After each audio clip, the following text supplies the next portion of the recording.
காலை நேர சிந்தனை. வாழ்க்கையில் எந்த முன்னேற்றமும் இல்லாமைக்கு காரணம் என்ன? ஒரு குட்டி கதை. காட்டுக்கு நடுவில் ஒரு 5 பேர் வழி தவறி மாட்டிக்கிறாங்க. மேப்பு காம்பஸ்ன்னு எதுவும் உதவிக்கு இல்லை. எந்த திசையில் போகிறதுன்னு யோசிக்கிறப்ப அவங்களுக்கு தோணியபடி பண்ணுறாங்க. ஒருத்தன் இடப்பக்கம், ஒருத்தன் வலப்பக்கம், ஒருத்தன் போய்கிட்டு இருந்த அதே திசையில், அப்புறம் ஒருத்தன் அந்த வழியே திரும்பி போக முடிவு பண்ணுறாங்க. இப்படி ஒவ்வொருத்தரும் குருட்டாம்போக்கு போல அவங்க எல்லாரும் ஒரு காரணத்தை சொல்லி அதன்படி பிரிஞ்சு போகிறாங்க. கடைசி ஆள் மட்டும் என்ன பண்ணுறதுன்னு தெரியாமல் நிற்கிறான். அப்புறம் நிதானமாக யோசித்து பார்க்குறான். அறிவுபூர்வமாக சிந்திச்சு பார்க்குறான். உயரமாக இருக்கிற ஒரு மரத்தில் ஏறி சுற்றி முற்றி பார்த்தான். ஒரு திக்கில் ஏதோ கிராமம் இருக்கிற மாதிரி தெரிஞ்சது. கூரைகள், புகை, ஒத்தையடி பாதை எல்லாம் தெரிய அந்த திக்கில் போகிறான்.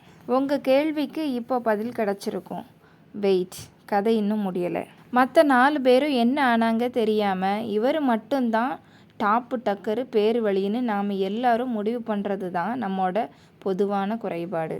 5வது ஆள் மட்டும்தான் உருப்படியானவன் என நாமளாக நினச்சிக்க வேண்டியது. மற்றவனெல்லாம் வீணாக போனவன்னு முடிவு பண்ணிடுறது. ஏன் லெஃப்டில் போனவன் ஒரு அரிதான மூலிகையை கண்டுபிடிச்சான். ரைட்டில் போனவன் ஒரு ஓநாய் கூட்டத்தில் மாட்டி தப்பிச்சு அடுத்த நகரம் போய்விட்டான். வந்த வழி திரும்பி போனவன் தொலைஞ்சி போன வேற குரூப்பை சந்திக்கிறான். அவங்க வந்த பாதை, இவன் வந்து போன பாதை எல்லாத்தையும் கம்பேர் பண்ணி எலிமினேஷன் முறையில் வழி கண்டுபிடிச்சிறாங்க. சிறந்த நண்பர்களும் ஆயிடுறாங்க.